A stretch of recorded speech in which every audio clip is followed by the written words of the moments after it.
Greetings, I'm Dike Rostant. Welcome back to the TTT News.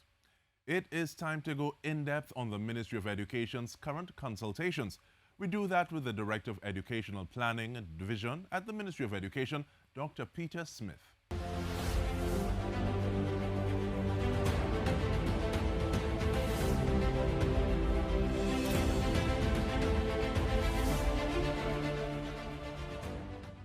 Welcome, Dr. Smith. Thank you for making the time. How are you?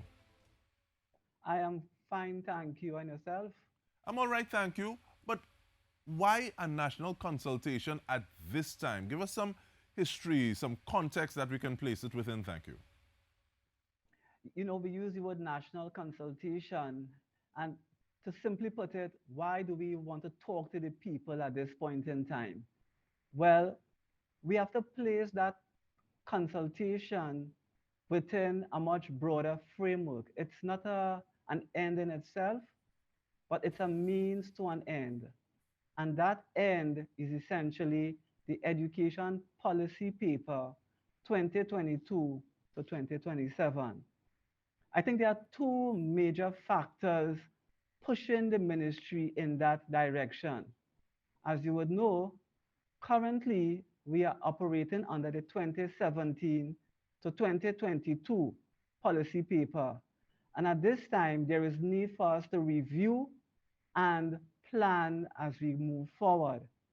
Secondly, the COVID-19 pandemic has disrupted education, not only in our country, but worldwide.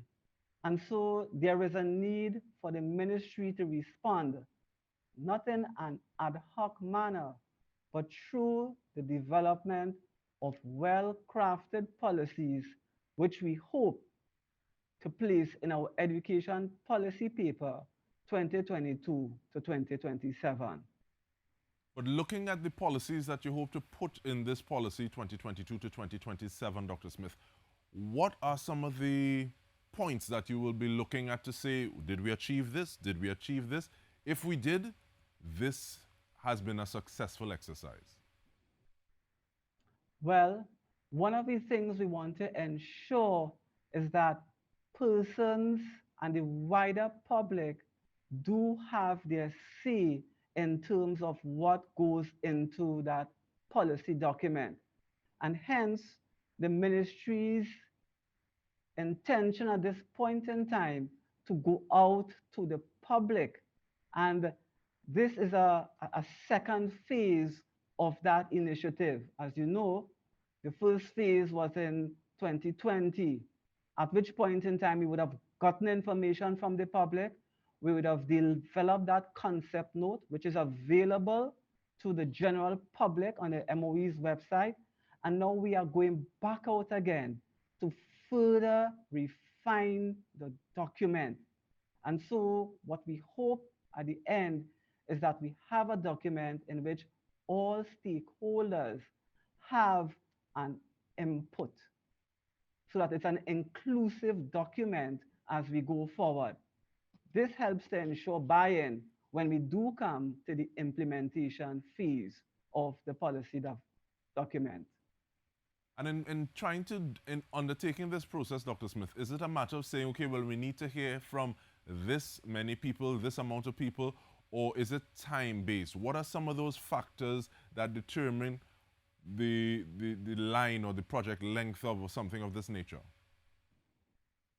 Okay, so in terms of the timelines, we have, can I say, a short period. Well, granted that we would have already spent perhaps over a year and a half in the process. And let me explain, that is pretty normal when we are looking at policy development.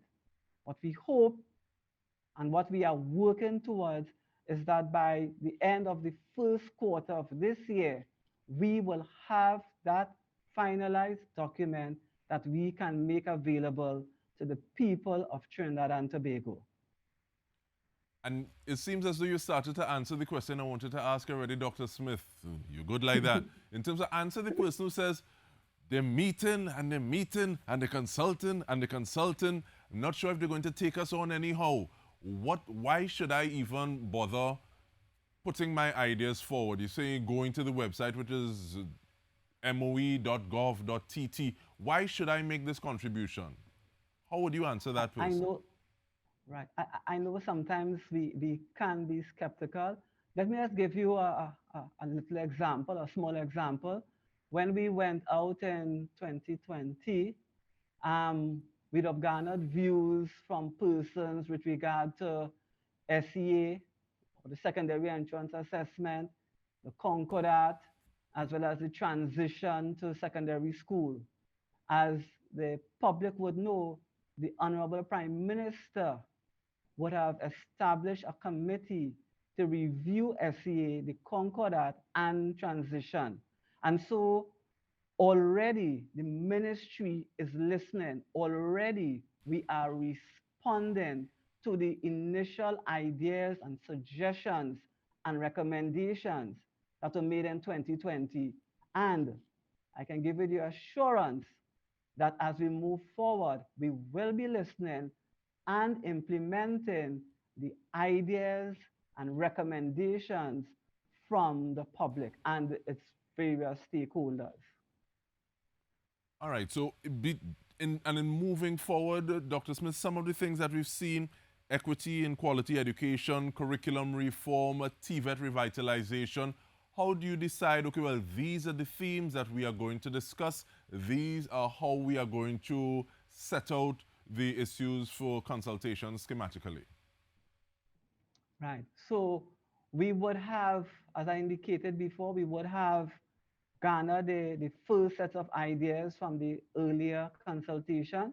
And so we would have pulled out those 8 key areas based on the recommendations, based on the views that we would have gathered from our stakeholders.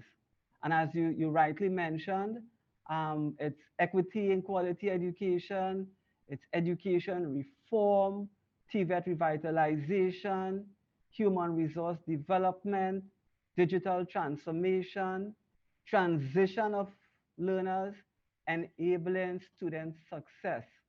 So these areas would have been developed or come out of those initial recommendations and suggestions from our stakeholders. And this is something that we want to continue speaking with you about when we return from this break. We're speaking with Dr. Peter Smith, and he's the Director of Educational Planning Division at the Ministry of Education. Stay with us. We return with more.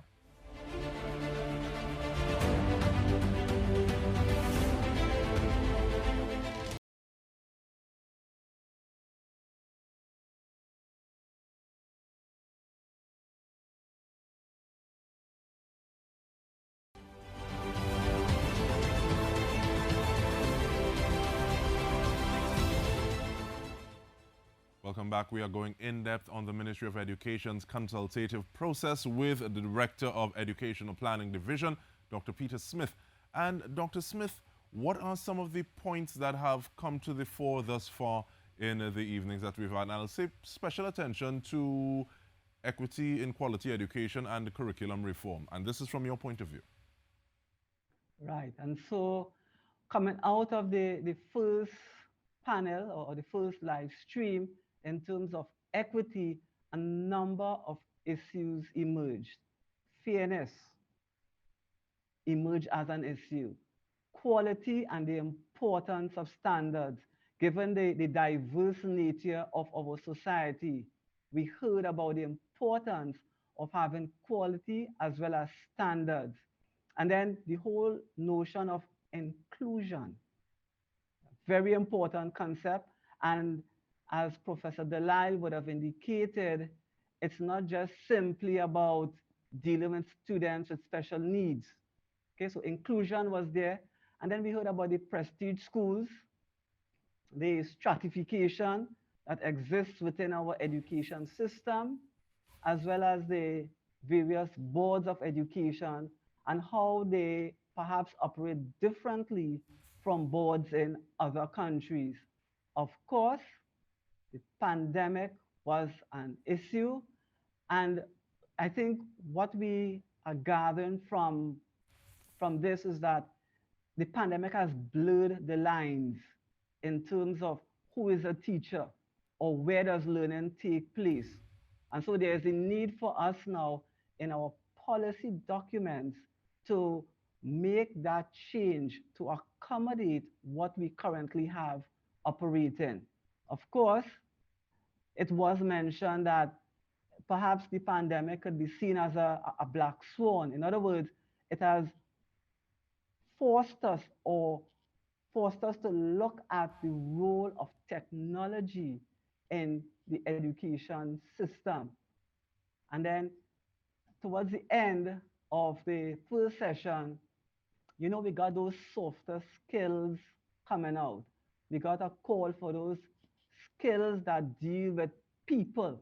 So we mentioned resilience, the importance of building trust, the importance of being reflective as well as reflexive as we go forward.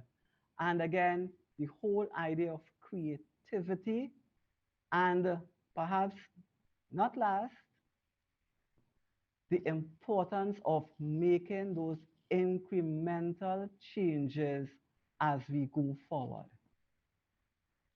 And that ties into something that Mr. Harilal Sicharan would have said in terms of many times you want to find out, okay, what's in it for me? But having the argument or coming from the position that the output of the education system is going to be the input of the workforce. So it makes sense to put the work in, put the investment in, so you can get the best individuals coming out to enter the workforce after their period of education has finished to a point, looking at the fact that we're trying to develop a cohort of individuals who look at education and learning as something that is continuous and doesn't just finish at the secondary phase or the tertiary level or whatever have you. But looking at the point that you made, Dr. Smith, about stratification, prestige, and otherwise, there have been calls to do away with the SEA system, and there's been the pushback, okay, if we move this, then what do we do? Has it ever been approached from the fact or from the point of trying to make that exam a little less, not relevant, but a little less important? And I say that where if the success stories of different schools are put on blast a little more, if you want to do well in robotics, this is the school that you'd want to go to, and that school may not be what we consider prestige school. Has something like that been considered as yet? Well, in terms of making it less, can I say, less onerous on the part of persons, attempts have been made. But I think, as was mentioned by a couple of persons, our system is a complex one. And you would be aware that we operate a dual system of education. And it's not that it's impossible or difficult, but we really need to consider the views of all key players in the education process. And that's why I'm going back, that's why the Honorable Prime Minister would have appointed that committee. And so that committee is charged with that role. And like Professor Delisle, I'm also a member of that committee. And let me let the public know that committee is working extremely hard at this time to put alternatives out there to the public. So in terms of giving a little qualifier to that, Dr. Smith, there may be 50 schools. I, as a parent, say, okay, well, if my child goes to 20 of these schools, they have the best chance of becoming their best selves.